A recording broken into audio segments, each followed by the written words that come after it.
Hi అండి, అందరికీ నమస్కారం. ఈరోజైతే ఈ అమ్మ చేతి మాటకైతే స్వాగతం అండి. వెల్కమ్ టు ఈ అమ్మ చేతి వంట. ఈరోజు మనం కార్తీక పౌర్ణమి రోజైతే సత్యనారాయణ స్వామి వ్రతం అయితే నేను ఎలా చేసుకున్నానైతే సింపుల్గా అయితే మీకు ఈ వీడియోలో చూపిస్తాను.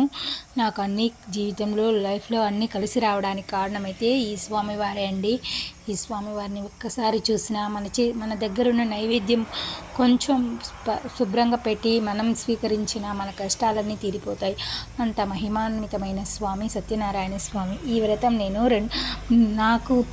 నా వయసులో నేను పందులు గారిని పెట్టి 3 సార్లు అయితే చేపించినానండి. అంత మహిమాన్వితమైన వ్రతం. ప్రతి పౌర్ణమికి నేనైతే స్వామివారిని గంధం పుష్పాలతో అలంకరించుకొని దీప నైవేద్యాలతో పూజించి ప్రసాదం చక్కెర పొంగలి ఇది శనగపప్పు పాయసం అయితే చేసి పెట్టి స్వామికి సమర్పించి మేము తిన్న తర్వాతే ఏ పనైనా చేస్తాము. అలా నాకైతే కొన్ని సంవత్సరాలుగా అలవాటైపోయింది. ప్రతి పౌర్ణమికి నేను కథ చదవకపోయినా కూడా సత్యనారాయణ స్వామి ఫోటో ఉంచి రవ్వ కేసరి కానీ పాలు కలిపిన రవ్వ కానీ పాయసం కానీ వండి ఆయనకి సమర్పించి మేము స్వీకరించి మేము ఏ పని చేసినా నా మనసులో కష్టాలు బాధలు ఏ పని తలుచుకున్నా ఆయన నిర్విఘ్నంగా నిర్వహిస్తారండి. అంత మహిమాన్వితమైన సత్యనారాయణ స్వామి వ్రత ఇది.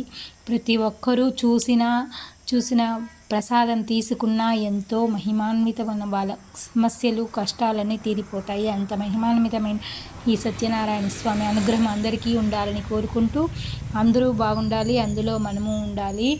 ఇప్పుడైతే నేను స్వామివారికి ఈరోజు శనగపప్పు పాయసం అయితే చేసి స్వామికి సమర్పించి నేను కలశంలో పెట్టుకున్న బియ్యాన్ని అయితే పాయసానికి వాడతాను. కలశంలో పెట్టుకున్న బియ్యం శనగపప్పు తీసుకొని బెల్లంతో పాయసం అయితే వండి స్వామికి సమర్పించి హారతి ఇచ్చి పూజ మనం ఏది చేసినా చెప్పిన ప్రసాదాన్ని మటం తినకుండా ఉడవకూడదు. ప్రసాదం స్వీకరించిన తర్వాత మన పని మనమైతే చేసుకోవచ్చు. సింపుల్గా ఇంట్లో ఈ విధంగా శనగపప్పు పాయసం అయితే చేసుకొని స్వామివారికి సమర్పించి మనము స్వీకరించాలి. ఈ వీడియో నచ్చితే లైక్ చేసి సబ్స్క్రైబ్ చేసుకోండి.